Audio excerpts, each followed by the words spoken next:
Yo, Eli in South Beach, Miami, FLA. Matthew here with freeprescriptionlenses.com, and I'm going to show you how I cut prescription lenses for your Ralph Lauren. Let me open up the box that it comes in, pop them out, get your Polo case out, because you got your Polo frame, your Polo cleaning cloth, and some junk mail that they put in there because you don't get enough in your mailbox. So this is the Polo 4086 in color 5454. You said you're a huge Polo fan, and this is from the shirt collection, and this will match all of the Polo shirts. So this will match all your stuff. So I'm going to take out the dark lenses and put in clear, because that's what I did. I'm actually wearing the Ray-Ban New Wayfarer, which is a sunglasses. I took the dark lenses out and put clear lenses in, so I'm going to do the same thing for you. So let me pop out the original demo lenses, and I'm going to put your frame into my Italian Santinelli, the LE1000. This is the Santinelli, the Santinelli LE1000 patternless edger. Runs $30,000. I recommend everyone go out and get one. So the stylus is tracing the shape of the left lens, then it's going to move over and trace the shape of the right here at freeprescriptionlenses.com, where everyone loves a bargain and no one is disappointed with quality. You buy a genuine authentic Polo frame and receive free single vision clear prescription lenses or non-prescription fashion lenses if that's what you want. Of course, these are prescription, so I'm going to pull the shape up of your lens on the computer. I'm going to put your pupillary distance of 68 into the computer. 68. These are polycarbonate lenses being cut for a plastic frame. So let me go ahead and begin. I'm going to take your right lens, which reads -250, -75 at 116.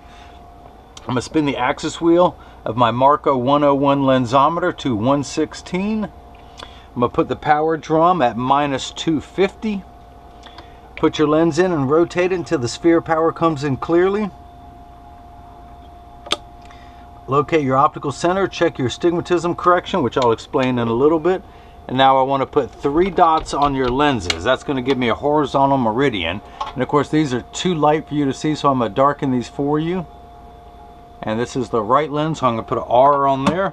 Do the same thing for your left lens, which reads -1, -1 1/4 at 150. So I'm going to spin the axis wheel to 150. Put the power drum on -1. Put your lens in, spin it till the sphere power comes in clearly, and find your optical center.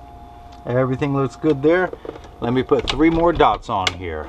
So 1, 2, and 3, and that is the left lens, so I'll put an L on there.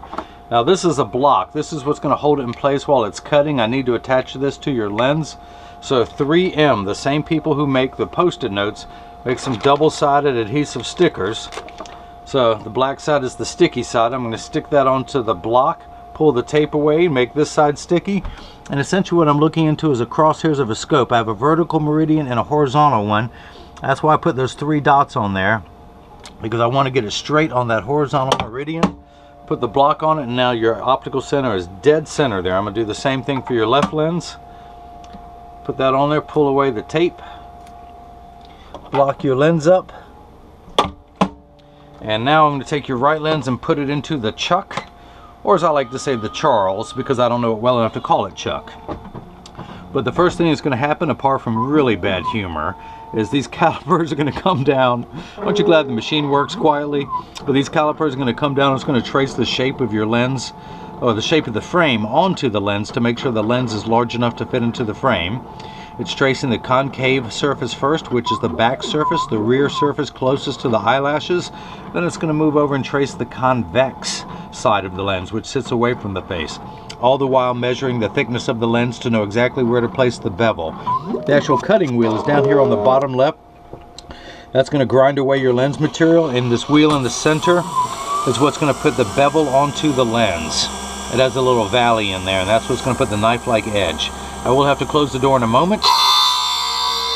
I just wanted you to see as your prescription lens touches down onto the cutting wheel. Now your lenses, there's the 3 main lens materials are glass, plastic, and polycarb. Now glass has gone by the way of the dinosaur. Plastic is the most common. Polycarb is the thinner, lighter weight lens. It is 40% thinner and lighter than regular plastic. It is virtually unbreakable. It is bulletproof up to .22 caliber. and has both UVA and UVB protection. We know what the sun's harmful ultraviolet rays can do to your skin from overexposure, or your eyes are 8 times more sensitive than your skin. So you have permanent sunscreen for your eyes. Not only is it all that, but it's also an aspheric lens. Spherical just means round all the way over. Aspheric means it's not round, it's flatter. Has a very flat field of curvature, so you will not have that ugly fishbowl appearance with cheap lenses that many people try and sell. These are going to fit flat inside the frame and give you a much better finished cosmetic appearance. It's going to fit perfectly in there. So if you notice your lens is flat, now the bevel gets put on there. It's a knife-like edge. If you notice, there is water running in the background, but not on the lens itself. Plastic and high index cut wet, but polycarb cuts dry. Having said all that, there's 2 jets, 1 and 2. So they're going to start spraying water onto the lens to wash away any optical debris. Of course, some of that you see now. There it is. But stuff like this is called Schwarf, and that's what the water jets are now cleaning off your lenses.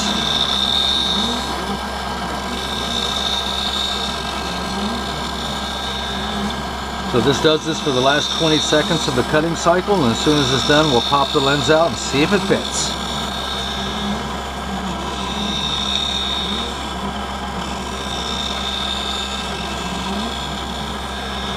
So South Beach. Man, I know you're hating it. LeBron's going back to Cleveland, but hey, what are you gonna do? You know, what are you gonna do? All right, free bad impressions, free bad accents with the purchase of every frame. So let me pull this out. I'm going to dry your lens off so it's not slippery. And now you still have some rough edges that are left over from the cutting cycle, so I want to smooth out these burrs. So I'm going to use my hand stone, which is completely flat. I can put my finger on it while it's running, and my finger gets warm due to the friction. But it's that friction that allows me to literally melt any rough edges you have. And it's the melted substance, this white powdery substance, is called Schwarf. And I'm going to use my thumbnail to scrape all of that off around the circumference of your lens. And I do this so much that I have worn a V-shaped bevel into my thumbnail. My friends call it my occupational thumbnail. And once it has all been removed off your lens and it's on the counter, I clean it up very neatly into one pile, and then I wipe it on the floor. Man, I always get tickled by that. That never gets old. So, I'm going to see if your lens will fit. I'm going to tuck it in at the outside corner. Then using my thumbs, I press down at the nose. It snaps in perfectly. And look at that. Nothing protruding outside of your frame. Very flat lens. Great cosmetic appearance. So, let's go ahead and start cutting your left lens. Take this lens, flip it over to L, and hit start. So just like before, the calipers are going to come down, but this time they're actually going to trace the left side of your frame, always starting with the rear surface first, the concave surface, and then it's going to move over and trace the front surface, the convex side of the lens. And that concludes your vocabulary lesson of the day.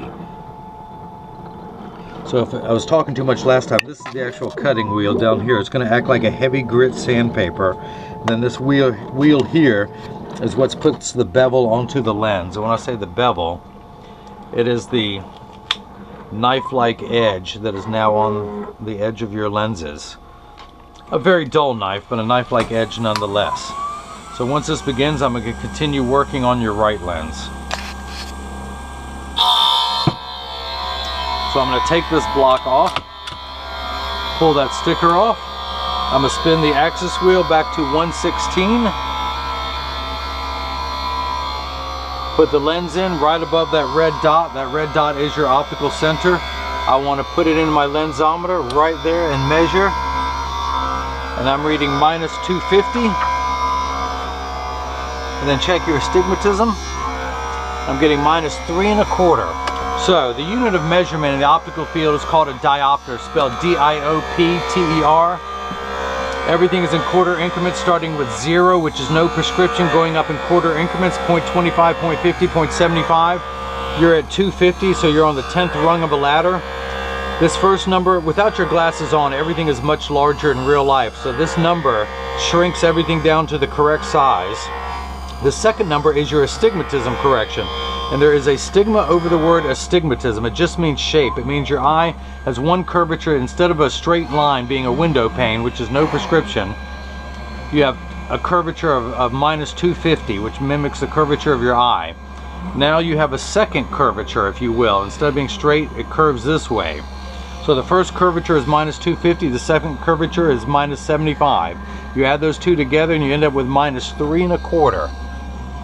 So the axis, this first number gets everything the correct size. The second number takes away the fuzzy edges. So 6s and 8s are the letters P and F, don't look alike. The 116 and the 150 is just where we turn that fine-tune knob. So this is an arbitrary number. These first two numbers are real values. This last number is just anywhere from 0 to 180. Now your left eye is much better. You only need 4 steps of correction in your left eye, but you need 5 additional steps of astigmatism correction to make everything clear. So again, first number makes everything the right size. The second number is the fine-tune knob, and this tells us where to fine-tune everything out. And of course, this frame sells for $140 and no charge for your clear prescription lenses. And no tax in the state of North Carolina on glasses, so that's all you pay is $140. So let me dry your lens off. Back to the handstone real quick, which is applying the safety bevel. Real fast, use my thumbnail to collect all that off. Just scrape it all off. And again, once it's on the counter, you know what's coming next. Wipe it on the floor. It's a nice little pile I got going there, isn't it? So, to see if your lens fits, I tuck it in at the outside corner. Using my thumbs, I press down at the nose. It snaps in perfectly. I'm going to remove this block. Pull the sticker off.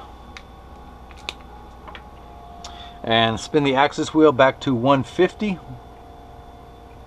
Put the lens in and check it. I'm getting -1. And another 1 1/4, which gives me a total of 2 1/4. So that is made correctly. Your pupillary distance is 68. So I'm going to place my PD stick against my thumb on your right lens at 0. And then when I hold this up on this side, I'm reading 68 for your pupillary distance. So that is cut perfectly too. Now the last two things I want to do before I box these up and ship them to you is clean these red dots off of your lenses. And I also like to mention that 99% of all optical shops will do free adjustments if you ask them. So if you receive these in the mail and these are too loose or too tight, or they're high on one side, because 80% of people have one ear that's higher than the other, and I'm no different. When I take mine off and I set mine on the counter, mine wobble because I have one ear that's higher than the other, but they sit level on me. Now I'll do the same test with yours. I'm going to put it in standard alignment, also known as a 3-point stance, 1, 2, and the bottom of the frame being 3.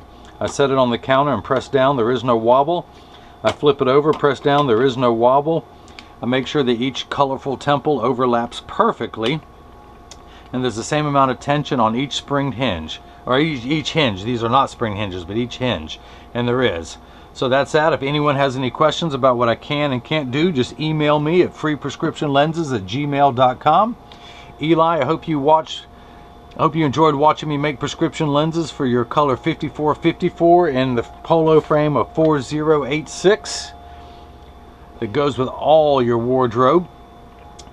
And if anyone, well, you saw that, so that's that. And everyone got the chance to see how I bring that love and feeling back to glasses. Thank you.